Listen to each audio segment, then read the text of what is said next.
Excited na nga ang mga Shagab fans sa Canada para bukas November 2 dahil doon ang next destination ng Dear Heart concert.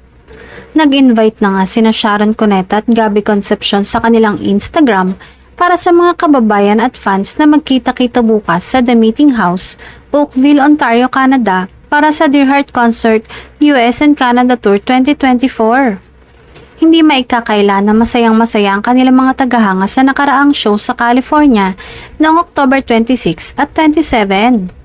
Hindi rin naman nagdamot ang ex-couple sa kanilang mga tagahanga dahil pagkatapos nga ng kanilang show ay nagkaroon ng photo op para sa mga fan. Ikinatuwa naman ang mga fan ng nakikitang closeness ng dating mag-asawa. Ayon sa mga kwento ng Shagab fan na nanood ng Dear Heart sa Saban Theater sa Beverly Hills, ay obvious daw talaga na friends na talaga ulit sina Sharon at Gabby. Halata raw yon sa mga kilos at pananalita ng dating mag-asawa at wala nang ang ilangan. Feeling nga ng Shagab fans, bukas sa third show nila sa Ontario, Canada, ay mas magiging komportable palalo sina Sharon at Gabby.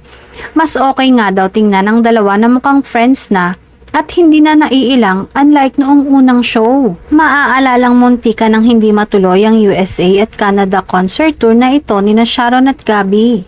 Pero biglang naayos ang lahat ng mga problema at gusot sa dalawang kampo kaya't heto na nga't naka 2 shows na sila sa Amerika at bukas ay third show na nila.